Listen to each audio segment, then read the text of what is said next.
Hello friend, welcome to my channel. আজ আমি তোমাদের সাথে শেয়ার করব আম মাখা।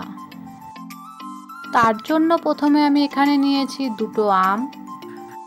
তারপর আমগুলো আমি ছাড়িয়ে নিয়েছি। এরপর আমি একটি জায়গায় দেব অল্প পরিমাণ মতো জল।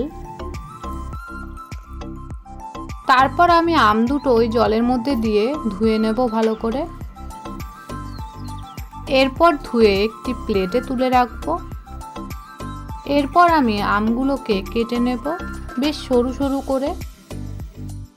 দেখুন, আমগুলোকে কিন্তু আমি এরকমভাবে পিস করব। তারপর আমি কেটে রাখা আমগুলো একটি বাটিতে তুলে নেব। এরপর আমি অন্য জায়গায় নিয়েছি লবণ, বিট লবণ, লঙ্কার গুঁড়ো, গোলমরিচের গুঁড়ো, শুকনো লঙ্কা গুঁড়ো। এরপর আমি কেটে রাখা আমের ওপরে প্রথমে দিয়ে দেবো পরিমাণ মতো লবণ, তারপর দেব স্বাদ অনুযায়ী লঙ্কার গুঁড়ো, তারপর দেব শুকনো লঙ্কা গুঁড়ো, এরপর দেব গোলমরিচ গুঁড়ো, তারপর এর মধ্যে দেব বিট লবণ, এরপর দেব সর্ষের তেল। এরপর সবকিছু বেশ ভালো করে মাখিয়ে নেব।